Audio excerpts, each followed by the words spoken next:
امروز قرار آموزش این اسکرانچی رو داشته باشیم. فقط چیزایی که براش نیازه یه مقدار خیلی کم کش و پارچه است. همین. بریم برای آموزشش.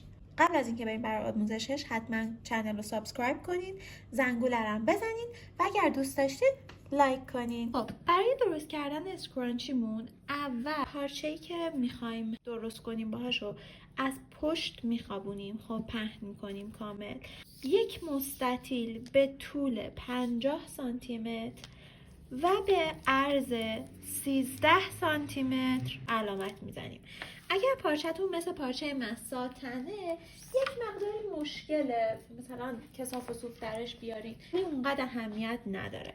من الان همینجوری که میبینین یک مستطیل کشیدم و شروع میکنم این مستطیلم رو در آوردم.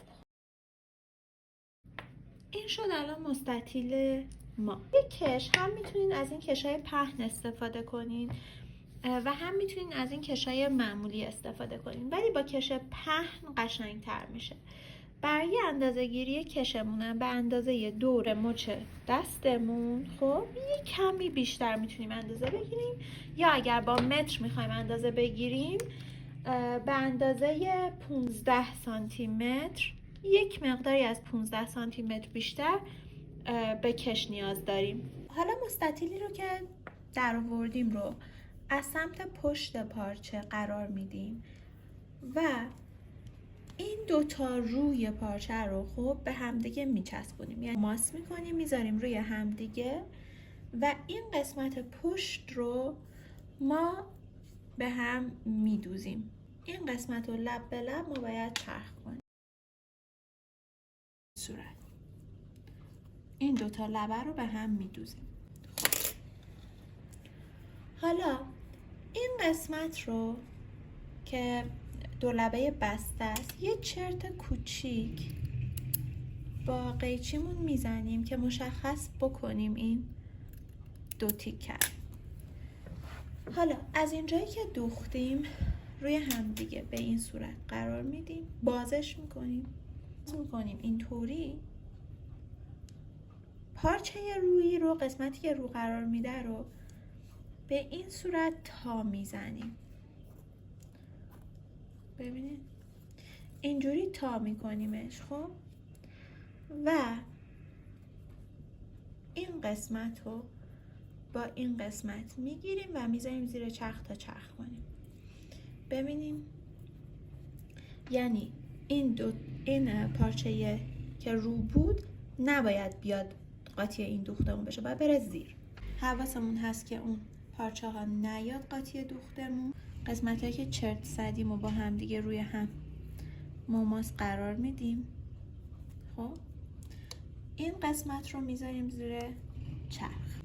بازم چک میکنیم حواسمون هست که اون قسمت ها نیاد زیر چرخمون و چرخ بشه.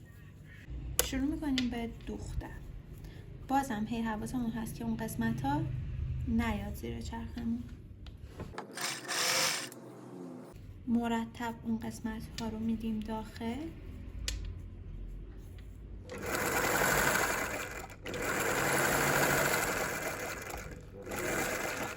حالا اون قسمت های زیری رو کم کمک میکشیم بیرون.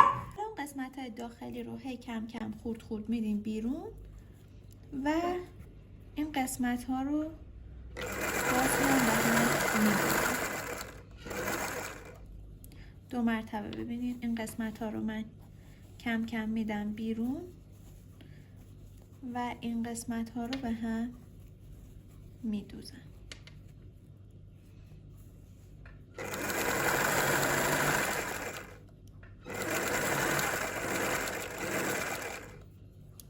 هی این قسمت ها رو میکشیم بیرون و این قسمت ها رو به هم میدوزیم.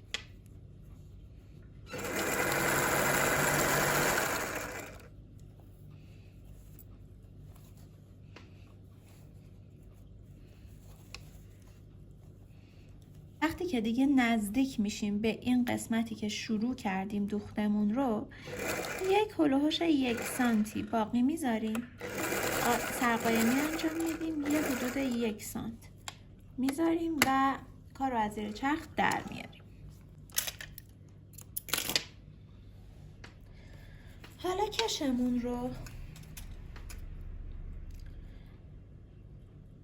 به یه سنجاق قفلی وصل میکنیم به این صورت و از این قسمتی که باز گذاشته بودیم با کمک این سنجاق قفلی کشمون رو داخل میکنیم تا از این طرفمون این در بیاد. اینجوری این در میاد و این قسمت رو روی همدیگه میذاریم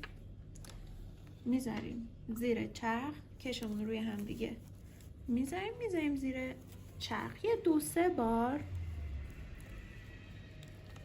از روش رد میشیم. هم میتونین گره بزنین، هم میتونین مثل من چرخش کنین. فقط میخواین چرخ کنین حواستون باشه که چند بار از روی کشتون رد بشین. حالا از همون قسمت کوچولویی که گذاشته بودیم برای کشو از توش رد کردیم، این قسمت اینو از همینجا میدیم بیرون و اسکرانچیمون رو برمیگردونیم از همون قسمتی که جا گذاشته بودیم برای کش رد کردن. از همونجا اینو به این صورت برمیگردونیم.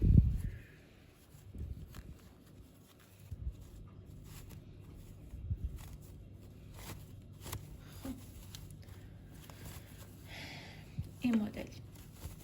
حالا این قسمتی که برای ندوخته بودیم خالی گذاشته بودیم و هم میتونیم با چرخ بدوزیم، هم میتونیم که با نخ و سوزن بدوزیمش که اگر با نخ و سوزن بدوزیم قشنگتر میشه، ولی حالا من چرخش میکنم اینجا.